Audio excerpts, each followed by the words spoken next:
Shalom, shalom à tous. J'espère que vous allez bien. Alors, nous allons parler de Acte 16 aujourd'hui. On va commencer un peu sur Acte 15, verset 36 à 40, et puis on va à la fin, et puis on va arriver sur Acte. D'abord, je veux aussi vous souligner que je ne suis pas pasteur, juste une sœur qui aime parler de la Bible et apprendre avec toi. Ah, OK?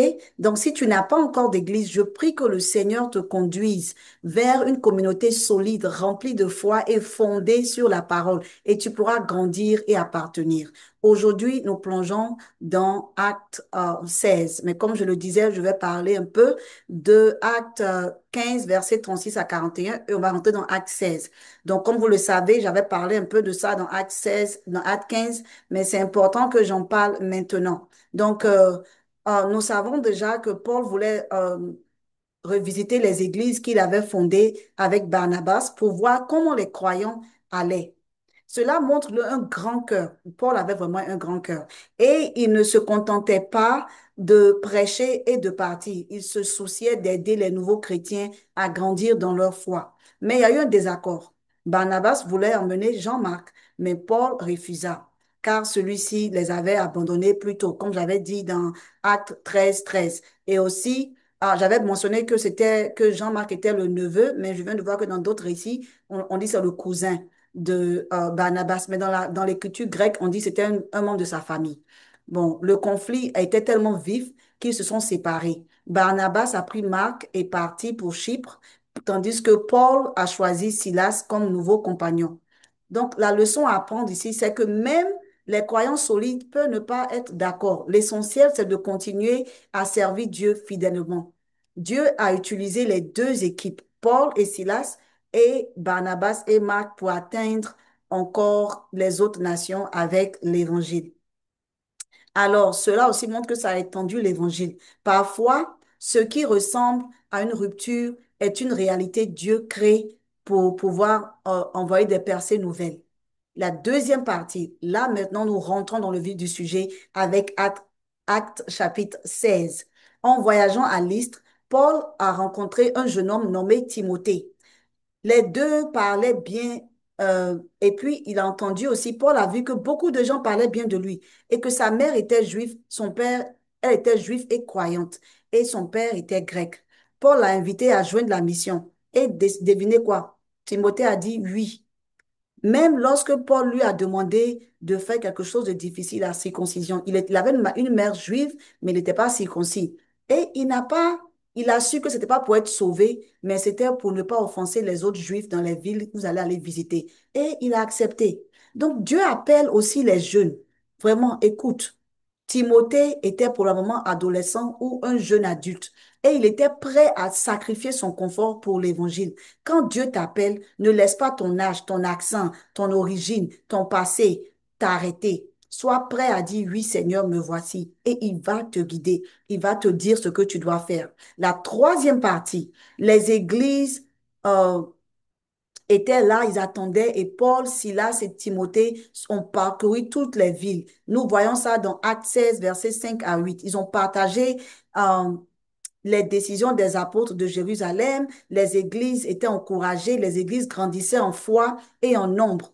Mais soudain, le Saint-Esprit a commencé à dire, OK, vous voulez aller en Asie? Non, n'allez pas. Donc, le Saint-Esprit les empêchait d'annoncer la parole dans les provinces d'Asie. Ils ont essayé d'aller vers le nord, en Bithynie. Mais encore une fois, l'Esprit de Jésus, l'Esprit du Seigneur, l'Esprit de Dieu leur a dit, non, ne partez pas. Au début, cela a dû être un peu bizarre parce qu'ils se disent, mais on fait l'œuvre de Dieu, c'est une bonne œuvre. On va aller là-bas, mais pourquoi Dieu peut dire non, on peut aller. Mais Dieu ne rejette pas une mission parce qu'il n'a rien à faire, c'est parce qu'il veut les rediriger. Et le moment n'était pas encore propice pour eux pour aller en Asie. Dieu a préparé un, un plan plus grand de l'autre côté de la mer. Je veux t'encourager aujourd'hui, toi qui m'écoutes. Parfois, le Saint-Esprit peut fermer des portes que tu penses devoir franchir. Ce n'est pas parce que Dieu ne se soucie pas de toi, mais parce qu'il connaît le bon endroit et le bon moment. Je me rappelle du pasteur Marc Adébilly. Il aime dire ça beaucoup, que Dieu t'emmène toujours au bon endroit et au bon moment. Quand Dieu dit non, Fais-lui confiance. Il prépare un oui qui est tellement meilleur. Tout va concourir à ton bien. Alléluia. Alors, pendant que Paul était là, nous voyons dans la quatrième partie, Acte 16 au verset 9 à 10, une nuit, Paul a eu une vision. Un homme de la Macédoine, qui est la Grèce actuelle, est venu lui dire, viens en Macédoine et secours-nous. Paul comprit que Dieu les avait appelés à apporter l'évangile en Europe pour la toute première fois. Vous voyez? Donc, quand Dieu parle, prenons le temps d'écouter. Il n'a pas à discuter avec le Seigneur, il allait dormir, Dieu lui a parlé. Dieu va toujours guider son peuple à travers sa parole, à travers la paix intérieure, à travers les autres et parfois même par des rêves. Reste prêt. Je me rappelle un homme de Dieu nigérien qui a dit qu'il servait le Seigneur, il a fait des jeûnes et le Seigneur lui a dit d'aller dans notre ville. Un ange est venu lui dire et quand il est arrivé, il a vu que les gens avaient soif de l'évangile. Donc, en tant qu'enfant de Dieu, l'obéissance est vraiment importante. Alors, l'appel euh, peut venir du Seigneur, donc sois toujours prêt. Et il peut t'emmener là où tu ne t'attends pas. Là, me voici en train de faire une vidéo sur YouTube sur le livre des Actes. Je veux bénir le Seigneur d'avoir utilisé les femmes vertueuses et obéissantes. Ce groupe-là, on a fait différentes, on a travaillé sur la Genèse, on fait des différents versets bibliques et là, par la grâce de Dieu, nous sommes en train de faire Actes des Apôtres. Alors, la cinquième partie, cela commence à partir de verset 15 à 16 de Actes chapitre 16, verset 11 à 15 plutôt. Paul et son équipe sont arrivés en Philippe. En anglais, c'est Philippi. Le jour du sabbat, ils ont rencontré une femme nommée Lydie, une commerçante en étoffe de pourpre, la couleur royale. Elle était intelligente, prospère et en quête de Dieu. Ils n'ont pas dit, toi, c'est le jour du sabbat, tu vends. Ça, c'est une abomination. Ils n'ont pas fait ça. La Bible dit qu'un miracle s'est produit. Le Seigneur lui ouvrit le cœur pour qu'elle fût attentive aux paroles de Paul. Elle a cru. Elle a été baptisée et toute sa maison aussi. Et en plus, elle a invité les missionnaires même à venir demeurer chez elle. Donc, sa maison était la première église d'Europe. Bien-aimé, si tu m'écoutes, Dieu peut utiliser ta maison, ton travail, ton influence, tout ce que tu as pour sa gloire. Tu n'as pas besoin d'être pasteur, d'être prophète. Tu n'as pas besoin de tous ces titres-là. Il suffit que tu aies un cœur ouvert pour que le Seigneur puisse t'utiliser. Amen. Alors, un jour, la Bible déclare aussi du verset 16 au verset 24 qu'une jeune esclave possédée par un esprit de divination suivait Paul en criant, ces hommes sont des serviteurs de Dieu très haut. Ces hommes sont des serviteurs du Dieu très haut. Cela semblait juste, mais ces paroles venaient d'un esprit trompeur. Dieu a inspiré Paul. Le Saint-Esprit a inspiré Paul. Et Paul a dit, au nom de Jésus-Christ, sors d'elle. Et la Bible dit que l'Esprit est sorti à l'instant même. Bien-aimé, toute voix spirituelle ne vient pas de Dieu. La vraie liberté se trouve en Jésus. Donc, tu ne peux pas entendre, si tu entends les gens qui disent, oh, Dieu m'a dit ça sur toi, oh, tu es ceci, prends ta Bible, connais le Seigneur pour toi-même. Parce qu'il y a beaucoup de fausses doctrines. Si l'ennemi a utilisé la Bible pour tenter Jésus, toi, tu es qui? Donc, il faut toujours éprouver les esprits. Il faut toujours rester proche de Jésus pour qu'il guide tes pas. Elle avait raison, mais la source n'était pas divine. Donc, les maîtres de la jeune fille ont été furieux. Et bien sûr, ils sont allés perdre, parce qu'ils ont perdu beaucoup d'argent, ils ont entraîné Paul et Silas devant les autorités et on les a battus et on les a jetés en prison. Et là, quand il était en prison, septième partie, dans la nuit, à minuit, ils étaient abattus, ils étaient enchaînés, ils étaient enfermés. Paul et Silas ont commencé à prier, chanter des louanges à Dieu. Soudain, un vent violent, un tremblement de terre est sorti, a secoué la prison. Les portes se sont ouvertes, les chaînes ont été brisées. Le geôlier, croyant que tous étaient enfuis, ont voulu se donner, il a voulu se donner la mort, mais Paul a crié, ne te fais pas mal. Nous sommes tous ici. Cette nuit-là, le geôlier a demandé, que faut-il que je fasse pour être sauvé? Paul lui a répondu, crois au Seigneur Jésus-Christ et tu seras sauvé, toi et ta famille. Le geôlier, la même nuit, il a nettoyé leur plaie et puis lui et toute sa maison ont été baptisés. L'adoration a brisé les chaînes. Pas seulement les chaînes de Paul et Silas, mais aussi les chaînes de ceux qui étaient autour d'eux. Dieu peut transformer ton minuit en miracle.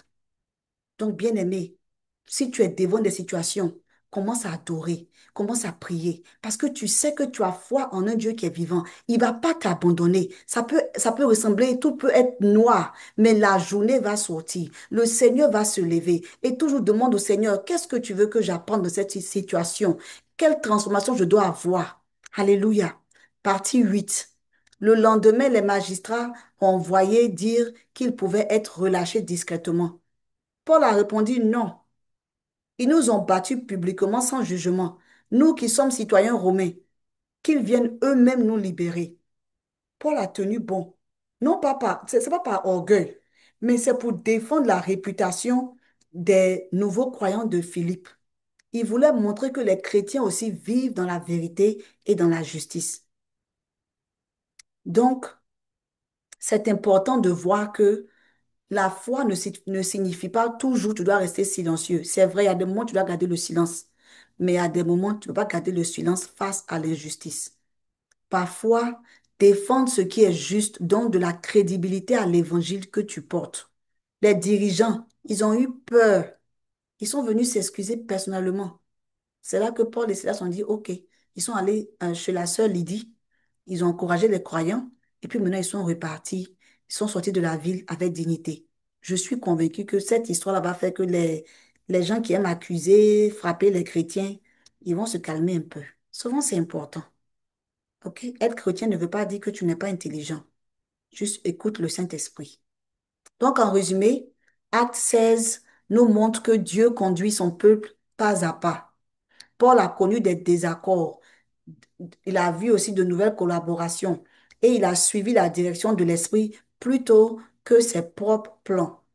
Par son obéissance et sa foi, l'Évangile a commencé à se répandre en Europe, accomplissant le plan parfait de Dieu. Alors, bien-aimé, je veux te rappeler. Je dis beaucoup alors, hein. Bon, ça va aller. Dieu peut utiliser nos échecs, nos désaccords et même les portes fermées pour nous guider vers notre destin. Lorsque nous restons fidèles et sensibles à son esprit, il va toujours nous conduire là où nous devons être. Amen. Donc, si tu m'écoutes, passes par des situations difficiles, tu te demandes, Seigneur, quelle est ta volonté? Écoute le Saint-Esprit. Parle à ton pasteur. Prie. Le Seigneur va te guider. Alléluia. Ouvre ta Bible. Amen. Alors, pour une pensée finale, nous voulons nous rappeler que Acte 16 est en train de nous enseigner que, notre numéro un, Dieu nous conduit pas à pas, même à travers les désaccords et les portes fermées. Numéro 2, Dieu utilise les jeunes comme toi, comme moi, comme Timothée, les femmes intelligentes comme toi, comme moi, comme Timothée, les hommes intelligents pour faire son œuvre. Il utilise qui il veut. Dieu peut transformer les prisons en lieu d'adoration. Tu peux dire, je n'ai pas de travail, je suis dans un lieu qui est fermé, je ne sais pas ce que je vais faire. Commence à adorer, commence à louer. N'attends pas que tu aies d'abord la maison. Là où tu es, dans ta voiture, tu peux toujours louer le Seigneur. Tu peux toujours parler au Seigneur.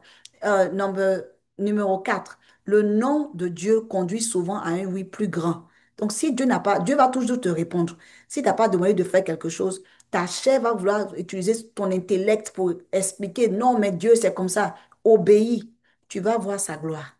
Alléluia. Hmm.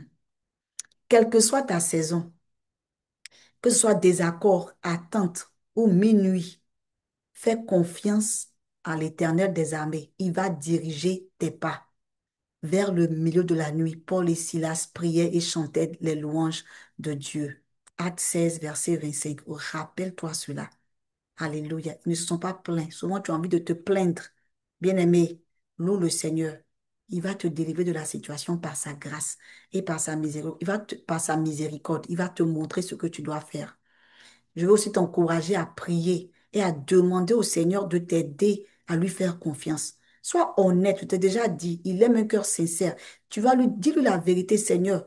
Je ne te fais pas confiance assez. Aide-moi à te faire confiance.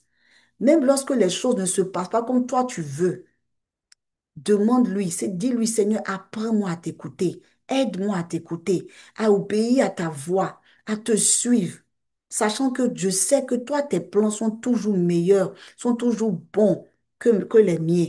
Sois honnête, bien-aimé. Depuis, on a commencé Acte, Dieu est en train de nous rappeler qu'il veut un cœur sincère. Si tu es sincère devant le Seigneur, tu ne seras pas étonné. Tu peux faire semblant devant les gens, mais quand tu rentres en train de parler avec ton Père céleste, celui-là même qui t'a créé, qui a créé toutes choses, tu ne seras jamais dessus. Sois béni. On a demain pour chapitre 17 par la grâce de Dieu.